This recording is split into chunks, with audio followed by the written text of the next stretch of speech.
This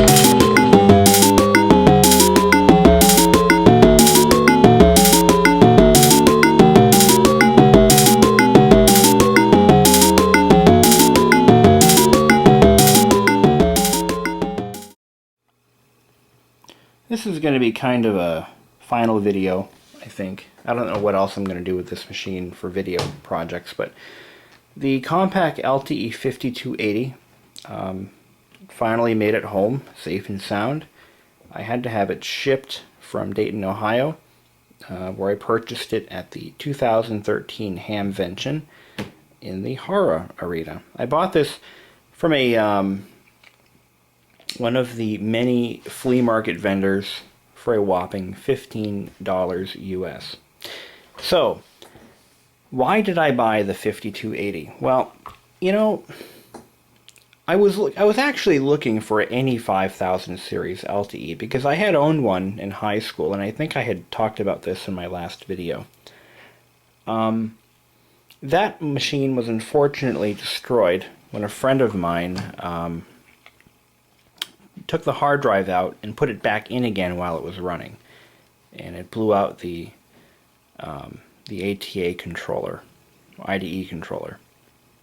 So that was that machine was in pretty rough shape to begin with. I mean, it was owned by a publishing company, and the editor of a Machine Vision magazine had been using it for 3 years, and he was a good friend of mine, and it had traveled the world and written thousands of articles, but it didn't hold up so well under his use.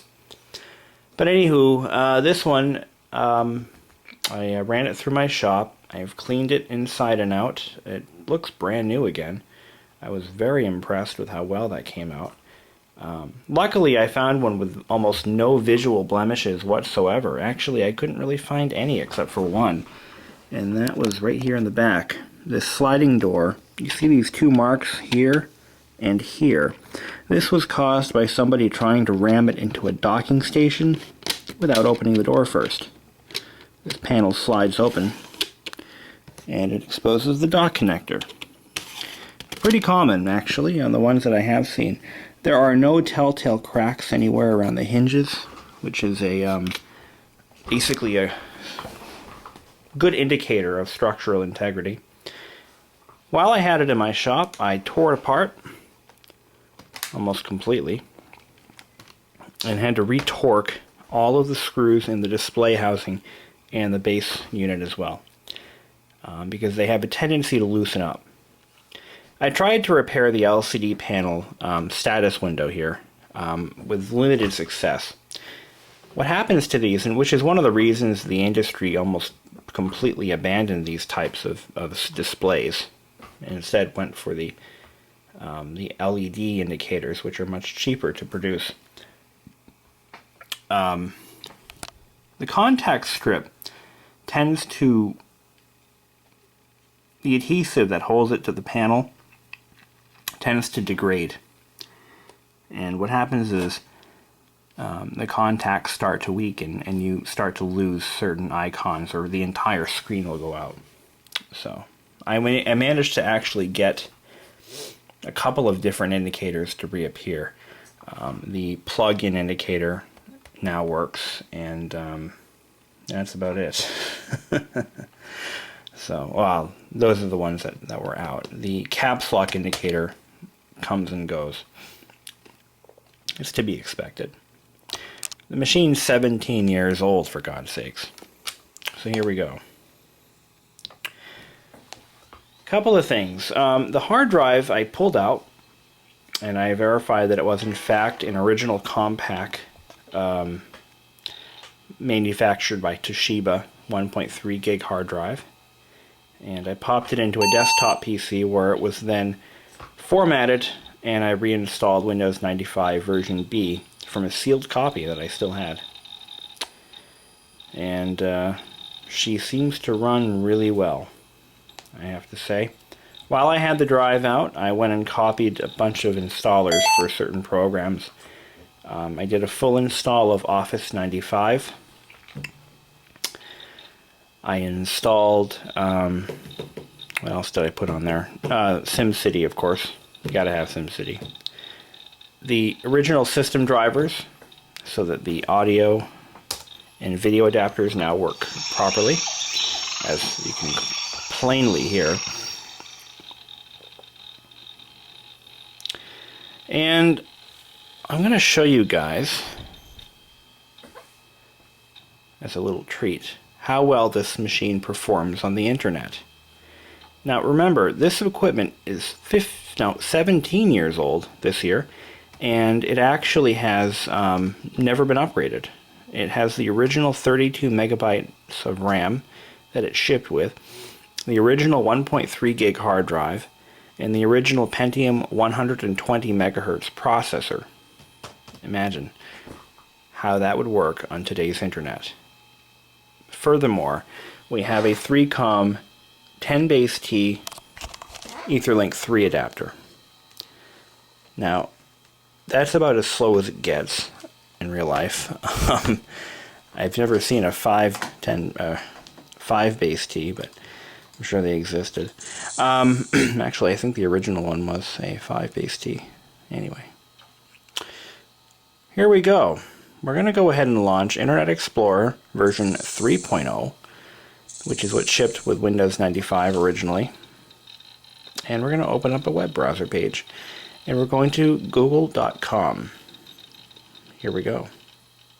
Hold on tight. Oh my god. It loaded. Ha. Yes, Google still works. Let's do a quick Google search. Let's search for Compaq. LTE. Boom. Look at that. What did you expect? Really, what did you expect? Most websites will not load in this browser, mainly because the plugins don't exist for Flash, for Java, Shockwave, you know, a lot of other little plugins, and system fonts don't match up to what's required for some of these websites. Wikipedia kind of works. You always get these JavaScript errors, but Wikipedia comes up somewhat.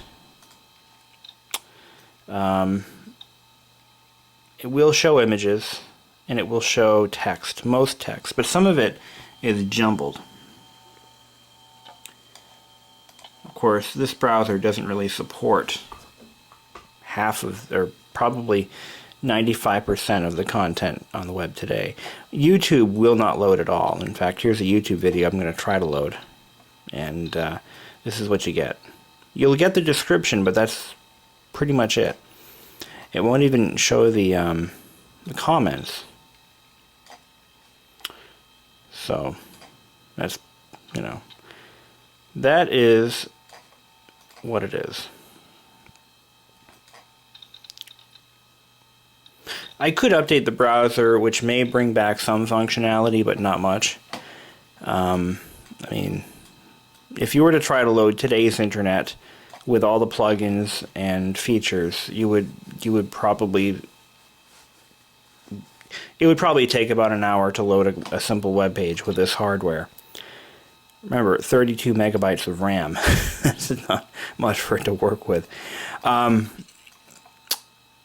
Let's see. Oh, I know of a website that will load. Space Jam was a movie that was released by Warner Brothers in 1996. And it was one of the earliest movies that had an accompanying web page for children of the era, which would have been me. I was 12 years old then. But I didn't have a computer that was web or internet capable. Anyway, Space Jam has, or at least Warner Brothers, has kept the Space Jam website alive and well after all these years. This is the original web page from 1996, never changed or modified.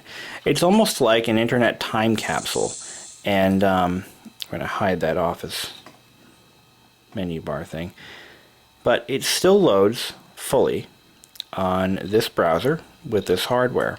It is completely functional, and performs quite well. This web page was designed to run on a 14.4 kilobit per second connection. To give you an idea as to why it's so fast. So the page, or the images are fairly low res. Michael Jordan. My God, was this the only movie he ever did? Oh my Lord. That was when he was with the Bulls, I think. But look at that. Michael Jordan was like the athlete hero of my generation. I mean, I wasn't really a sports fan, but I knew who Michael Jordan was. He was one of the most famous athletes. And then he went to, I think he went to baseball for some reason. So this is all still loading just fine. All the press photos, the production photos. And what makes this website so spectacular is that it's one of the first websites that was integrated to into a movie release that included screensavers and sound clips and posters and all these things that you could download and print out on your own computer. Nowadays, every movie has websites like this, but Space Jam is, one of the earliest ones to have this. Sound clips. You've got to realize that in 1996, just being able to show a photograph on a computer was a big deal. And MP3s hadn't really caught on yet. I don't even think the format had been released yet, but maybe it was. I don't really need an entire list of people correcting me on this in the comments box, but you're going to do it anyway, so do it. But anyway, one of the most popular formats for audio files was WAV format, or basically an uncompressed format. So many websites of the time period had actually featured, short WAV files or audio clips from pop culture, movies, and music. And Space Jam was no exception. They had these WAV files on their website that you could download to your computer. You guys are nuts. And you could use these to replace your startup sounds.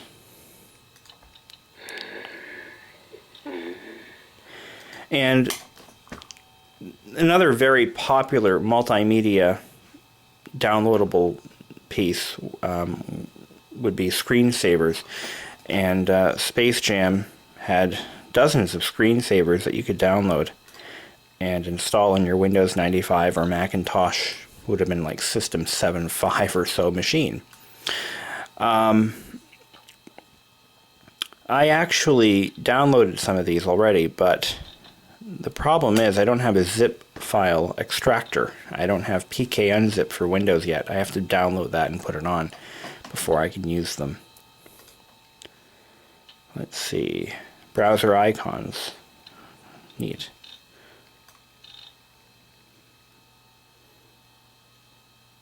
Oh, only for Mac users. Backboard patterns. Now these were the desktop backgrounds that you could download. And of course, once again, they're in zip format. Damn you! Arrgh. I need to download an extractor. But anyway. Postcards, you could print these out and send them to your friends.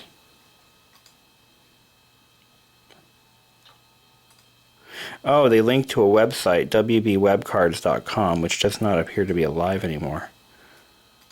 So, yeah, they probably took that down. Anyway, so you get the idea. So yeah, can you still browse the web? Absolutely. Can you still use it for email? I don't see why not. Why would you want to, but you could. Most web pages won't load because of browser issues, really.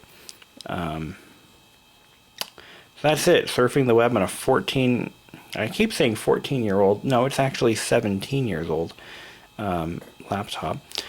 And that's pretty much all I've got for you right now.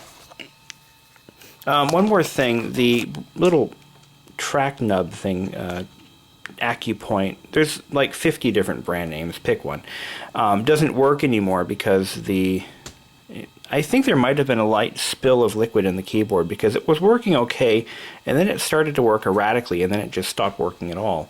Only the buttons work. Now on this laptop, when you plug in a mouse, it disables the AcuPoint automatically, so you have no ability of using it anyway. So that pretty much concludes this video for now. I'll have more content for you guys later. I did order a new keyboard for this, so that should be in pretty soon. And I'm working on finding a way to transfer some software to this.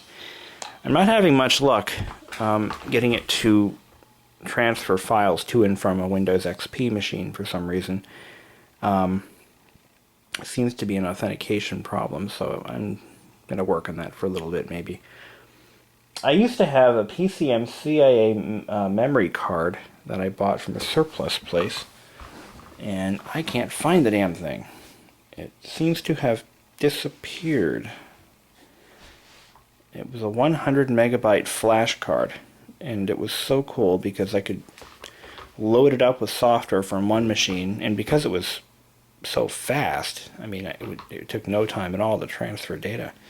I wish I knew where the hell it went. It just up and walked away. Oh well. Yeah, it'll probably turn up sometime. Until then, guys, stay tuned.